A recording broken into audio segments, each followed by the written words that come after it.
Montessori আমি Montessori certificate পর্যন্ত জোগাড় করছি এই গেছে স্যার 24 ইয়ারে আমার মন্টেসরি সার্টিফিকেট আছে, একজন আছে বিএড সার্টিফিকেট আছে, তাদের পর্যন্ত বাদ দেওয়া হয়েছে।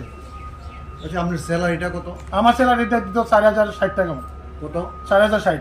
কিন্তু আমরা এটা সন্তুষ্ট ছিলাম না, আমার স্যালারি কোনো প্রয়োজন না, আমার যা স্যালারি আছে তার আমরা এই কাজ করতে রাজি, মানে আর যে সেবা এটা আমরা সেবা করতে পারছি, আমরা কিন্তু সেবা করতে রাজি। কিন্তু তারা যেন এটার থেকে আমরা তত বছর ধরে আমরা বঞ্চিত করবো কিন্তু আমরা আশা করতেছি না। এটা আমি খুব ব্যথিত এবং খুব আমি মর্মাহত, মানে এইরকম ডিসিশন নেওয়ার জন্য তাদের।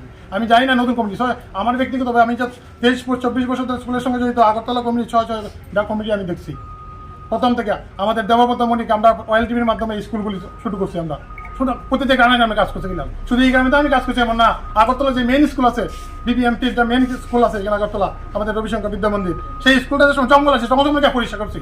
এই জঙ্গল আমরা ওয়েল টিভি ফুল আমাকে পরিষ্কার করে স্কুলটা দাঁড়া করছি। আজকে স্কুলটা দাঁড়া করছি, ও না আবার এই স্কুল থেকে বাদ দেওয়া গেছে, মানে আবার আমি কি করবো পুরো বাদ দেবো।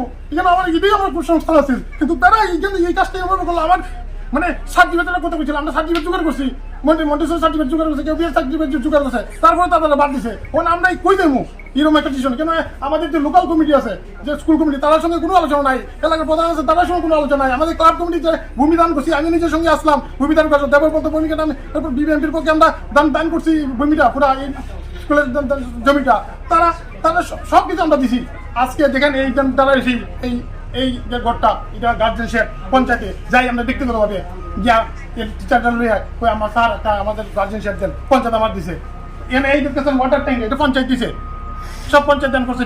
এটা মাঠে এখানে দেখেন মাটি পালাইছে, সব পঞ্চায়েত দিকে। আমরা গিয়া সবসময় যা মানে স্কুলটা কিভাবে উন্নত করে আমরা কি দাবি জানি, কিন্তু আগরতলা কমিটি তো যারা তারা বুঝতেছে না কিভাবে স্কুল উন্নত হচ্ছে। তারা আমরা মানে কি সাহায্য করতে অতদিন একটা রুম দিত, তার রুমও ব্যবস্থা করতে, তাহলে আমরা 8 পর্যন্ত আপডেট হয় স্কুলটা, কোনো সমস্যা থাকে না। কিন্তু তারা রুমও দেয় না। কিন্তু ত্রিপুরা যে আমাদের স্কুলের স্টুডেন্ট সংখ্যা বেশি, প্রায় 300-র উপরে, কিন্তু অন্যান্য স্কুল যেগুলো ত্রিপুরা আছে স্টুডেন্ট সংখ্যা কম, কিন্তু আছে বিল্ডিং আছে তাদের কেন, কিন্তু স্টুডেন্ট নাই।